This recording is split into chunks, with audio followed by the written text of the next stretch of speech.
Meus queridos irmãos e amigos, eu quero cumprimentá-los com a paz e a graça de Cristo Jesus.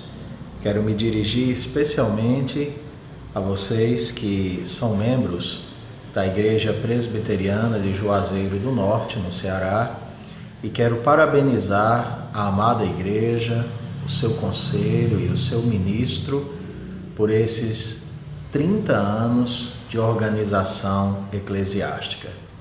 Que Deus continue derramando suas ricas bênçãos sobre a vida de vocês e eu desejo no Senhor que a cada vez mais ou a cada tempo mais vocês sejam cheios do Espírito Santo de Deus, sendo para isso cheios da palavra do Senhor.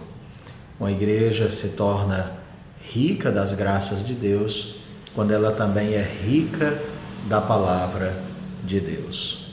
Fui convidado pelo conselho da igreja a falar nesse aniversário acerca do tema liderança plural capacitada. Um tema de fato fascinante e que traduz um pouco da natureza de uma igreja quando ela está saudável.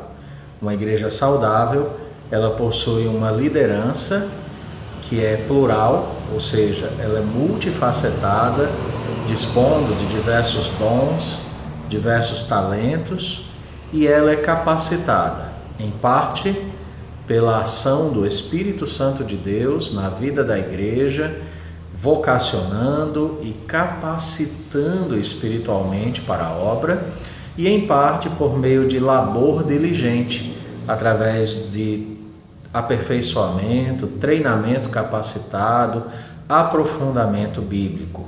Então, de fato, para termos uma liderança plural capacitada, é indispensável que estejamos muito bem firmados na palavra de Deus.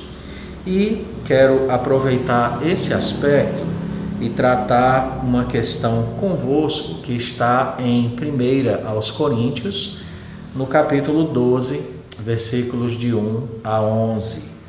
E dentro desse tema mais amplo, que é liderança plural capacitada, eu quero falar de um aspecto mais específico dentro disso. E esse aspecto é exatamente a ação do Espírito Santo na vida da igreja. Portanto, eu quero lhes trazer um subtema dentro dessa temática maior. E o nosso subtema de hoje é: aquele que te transformou é aquele que te capacita para a obra. Aquele que te transformou é aquele que te capacita para a obra. Então, sem mais detença, convido vocês a abrirem as Escrituras em 1 aos Coríntios, capítulo 12, versículos de 1 a 11, texto que eu passarei a ler nesse momento. Diz assim a Escritura: a respeito dos dons espirituais, não quero, irmãos, que sejais ignorantes. Sabeis que outrora, quando éreis gentios, deixáveis conduzir-vos aos ídolos mudos, segundo éreis guiados. Por isso vos faço compreender que ninguém que fala pelo Espírito de Deus afirma anátema Jesus. Por outro lado, ninguém pode dizer Senhor Jesus, senão pelo Espírito Santo. Ora, os dons são diversos, mas o Espírito é o mesmo. E também há diversidade nos serviços, mas o Senhor é o mesmo. E há diversidade nas realizações, mas o mesmo Deus é quem opera tudo em todos. A manifestação do Espírito é concedida a cada um visando a um fim proveitoso.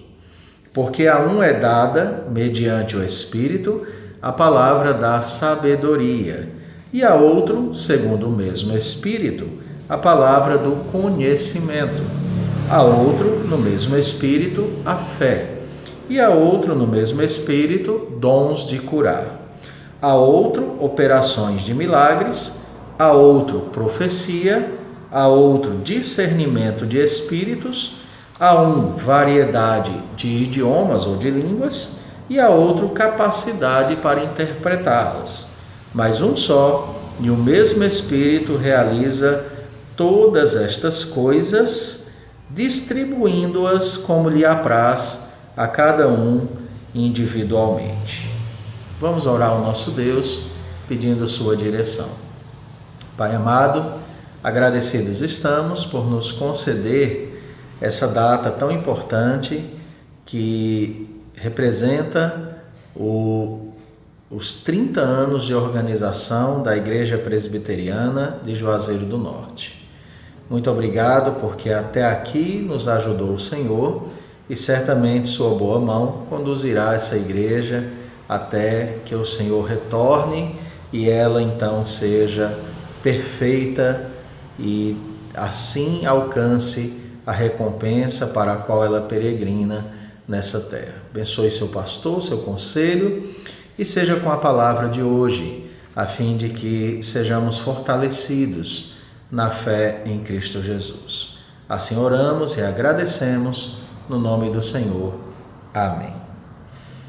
Queridos, esse capítulo 12, que nós vamos expor uma pequena parte hoje, ele se propõe a tratar uma questão em Corinto que envolvia o culto público e o uso dos dons.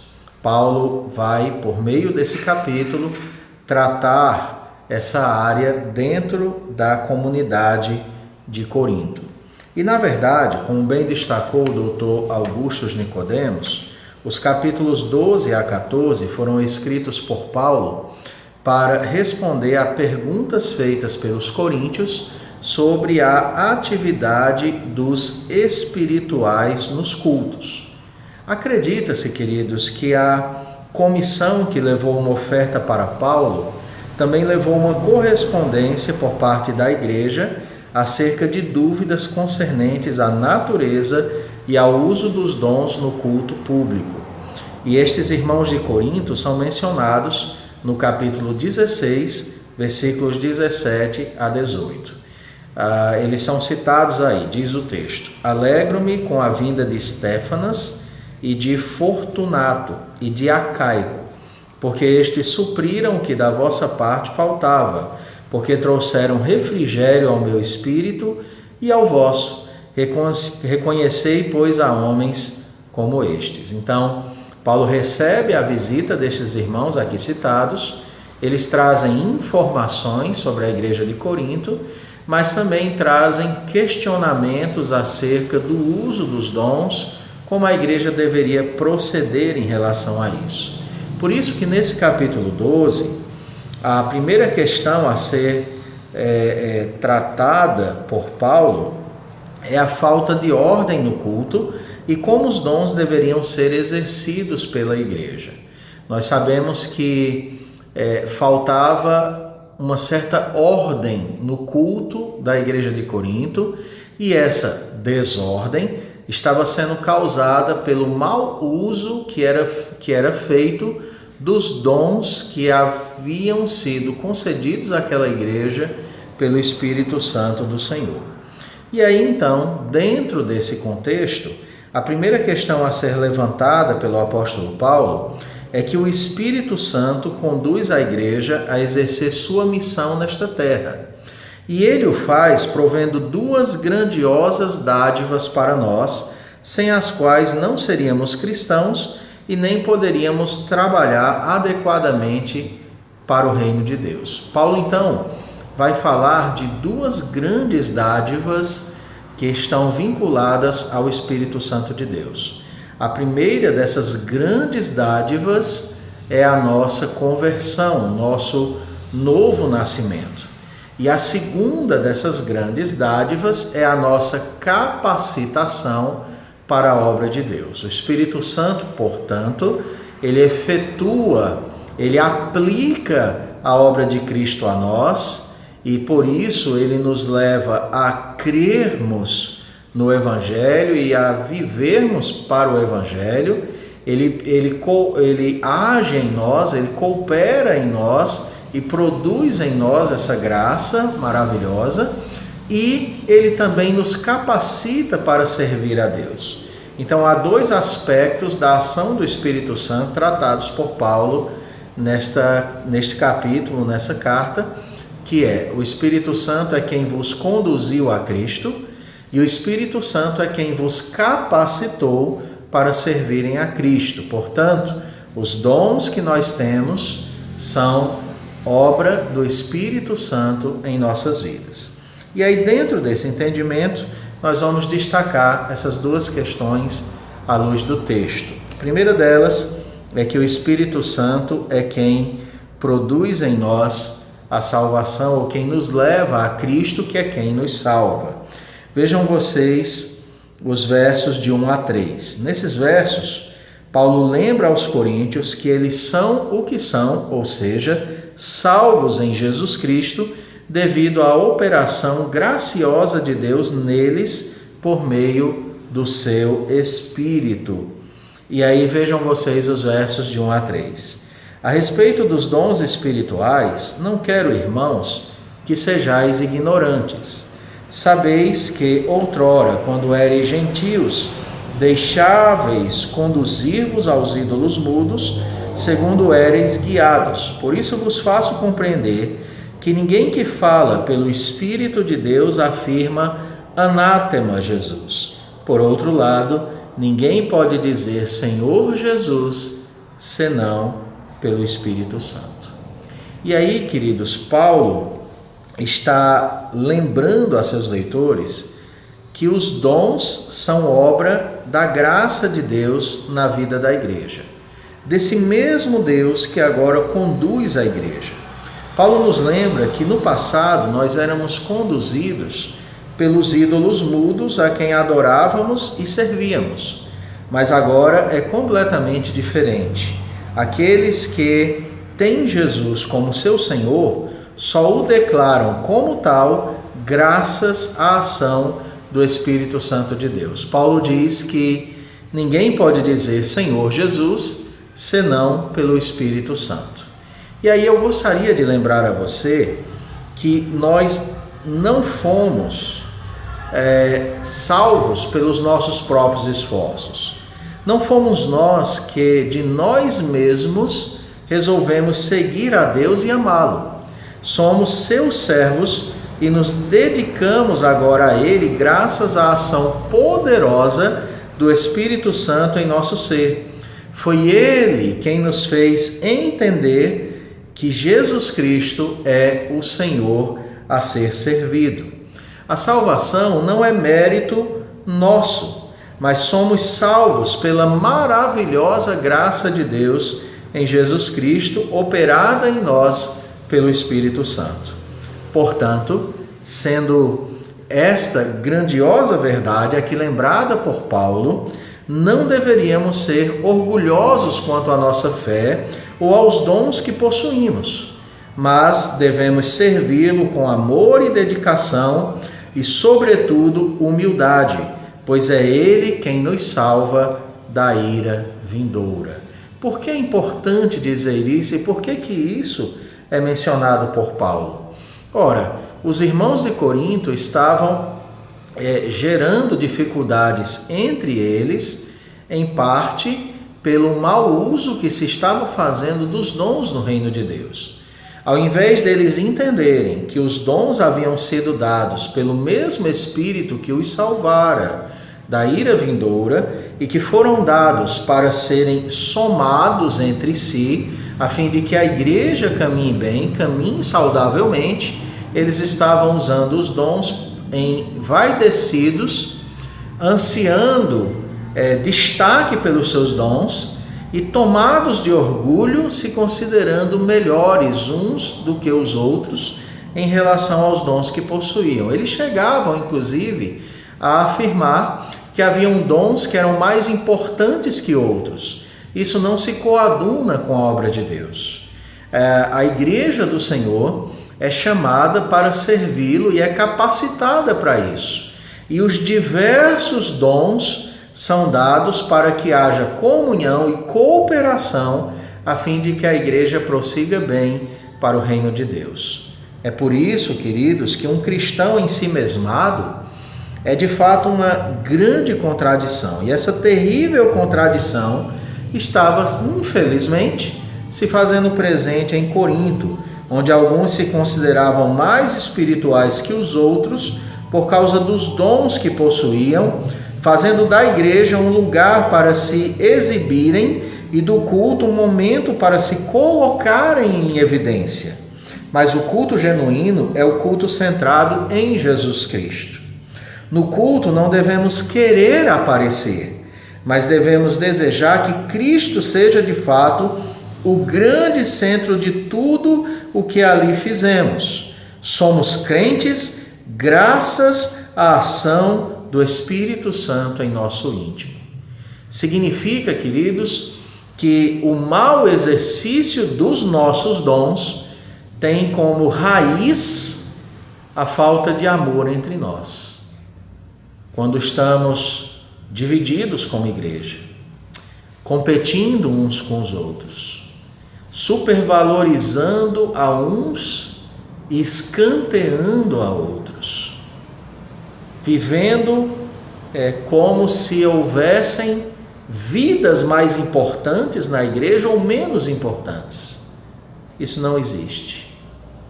O Deus que alcançou a todos pela sua graça no rebanho, na igreja, é o mesmo Deus que capacita esse rebanho para servir. Portanto, os dons deveriam gerar comunhão e progresso, e não contendas, mágoas e divisões. Esse momento que vocês vivenciam celebrando essa data é um momento sempre oportuno para avaliar quem vocês estão sendo no reino de Deus. Você que me assiste, querido, qual é o seu dom? Você foi chamado a fazer o que no reino de Deus? O que te traz alegria? O que te dá prazer em fazer dentro da igreja? O que, quando você faz, a igreja é abençoada? Não se orgulhe do seu dom, mas exerça-o com alegria, sabendo que você tem o que Deus determinou que você tivesse, e isso foi lhe dado pelo Espírito Santo. A segunda questão relacionada a isso é que somos salvos pela aplicação da obra de Cristo a nós, pelo Espírito Santo de Deus, mas nós também somos capacitados por esse Espírito. Se por um lado é importante o estudo, o preparo, o dedicar-se, o treinamento, por outro lado é muito importante a dependência do Espírito Santo de Deus na realização da sua obra. Em segundo lugar, Paulo lembra aos irmãos que há uma grande diversidade de dons e que estes foram outorgados à igreja pelo Espírito Santo, visando a edificação dos fiéis. E nos versículos 4 a 6, há muita clareza quanto a isso. Diz assim: ora, os dons são diversos, mas o Espírito é o mesmo. E também há diversidade nos serviços, mas o Senhor é o mesmo. E há diversidade nas realizações, mas o mesmo Deus é que opera tudo em todos. Por que iremos nos orgulhar do que fazemos, ao ponto de querermos glória e destaque na igreja, se foi o Senhor que nos concedeu todos os dons? Paulo está nos ensinando que nenhum dom é inferior e cada um deles tem a sua importância. Não podemos e nem devemos questionar a Deus porque Ele não nos concedeu este ou aquele dom. Não devemos desprezar os nossos irmãos cujo dom difere do nosso. Não devemos invejar os dons que possuem maior visibilidade na igreja. Visibilidade e importância podem não significar a mesma coisa. Às vezes, a visibilidade nem sempre significa importância. Aquele que está exercendo seus dons nos bastidores é instrumento poderoso de Deus para que os dons que estão à vista sejam bem exercidos. Eu posso ilustrar isso com a questão da pregação.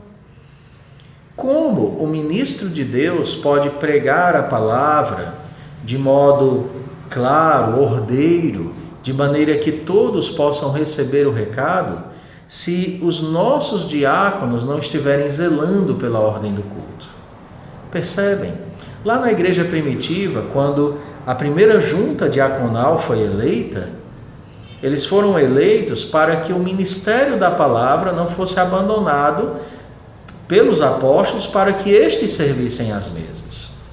Então, para que eles se dedicassem à oração e ao ministério da palavra, era necessário que um grupo de homens se ocupassem a servir às mesas.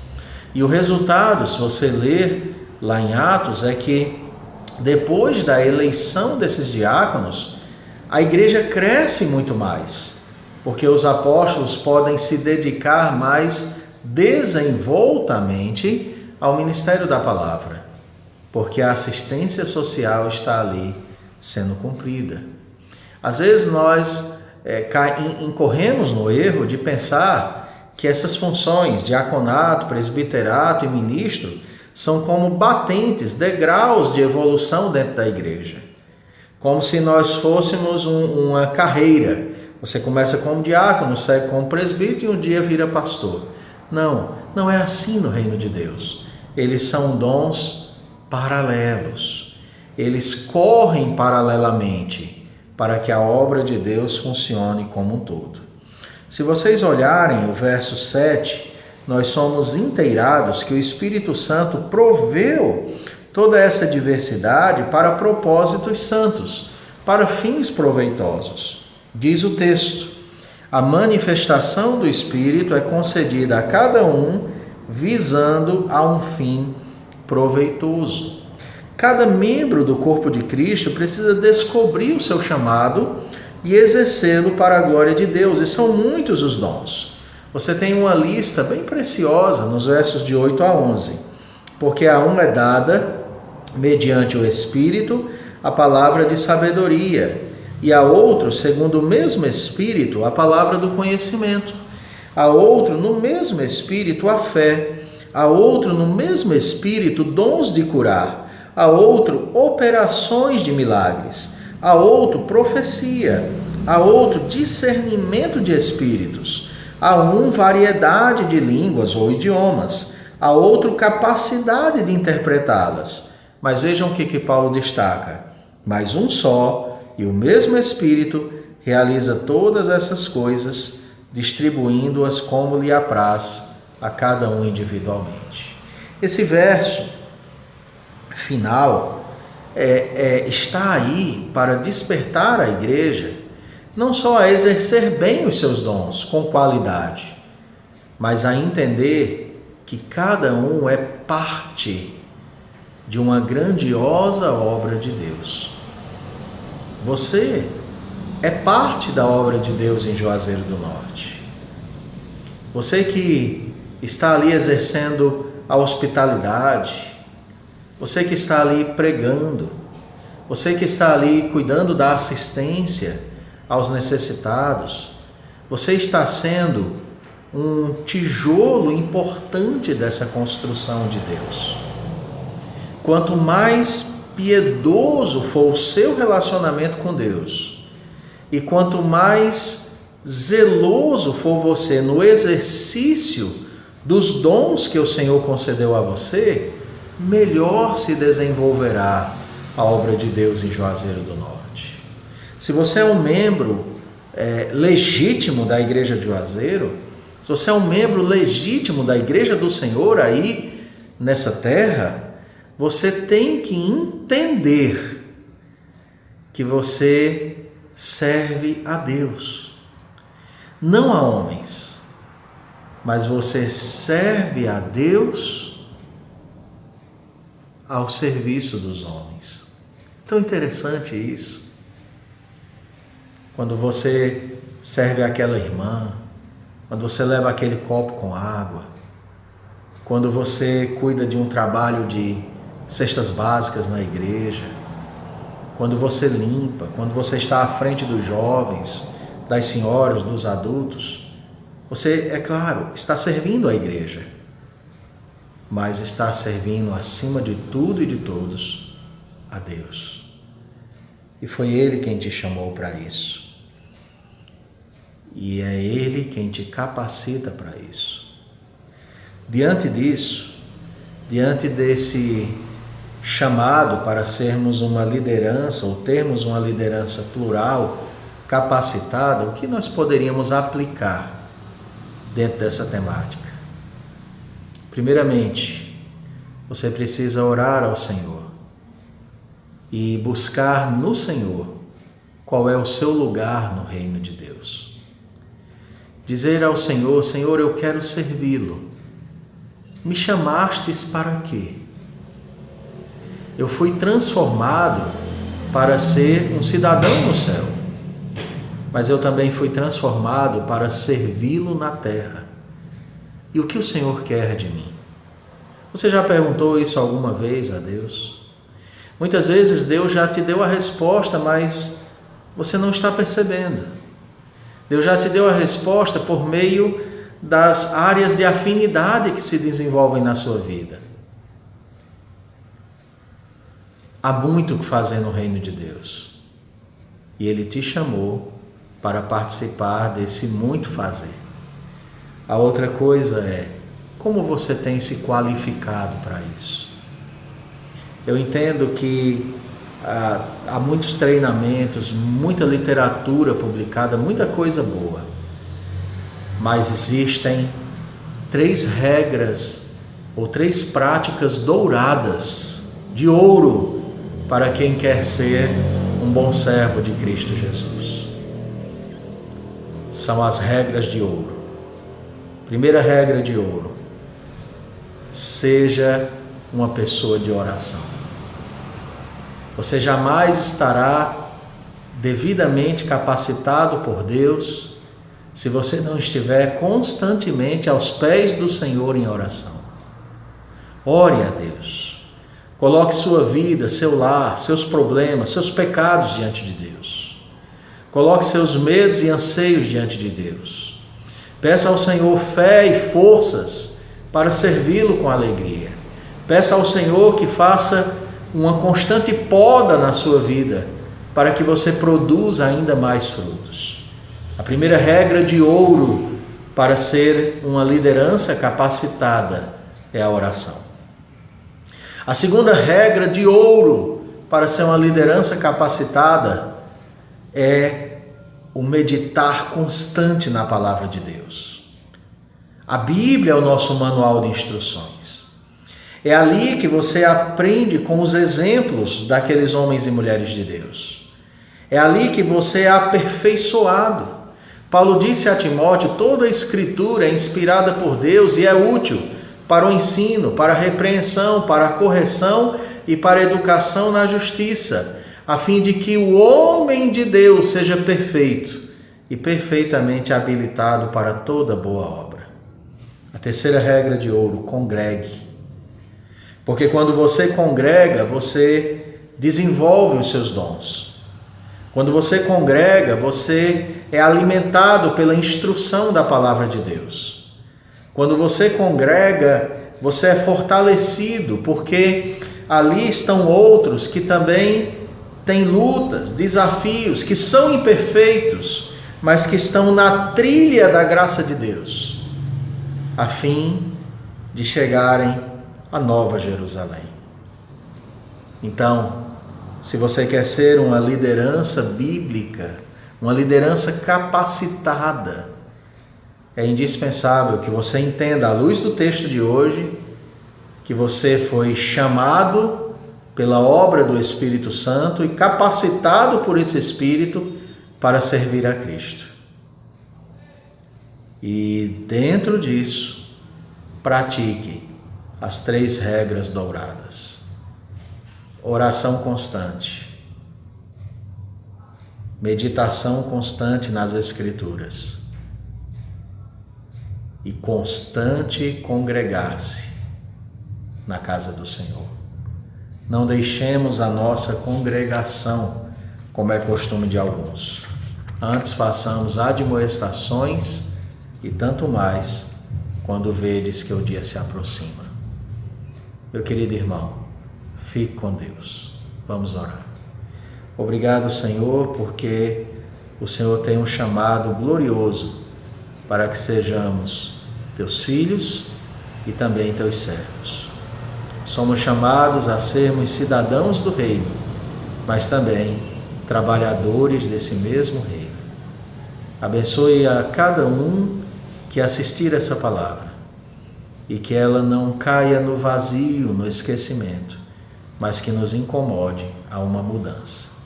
Em nome de Jesus. Amém. Fiquem com Deus e parabéns por esses 30 anos de organização.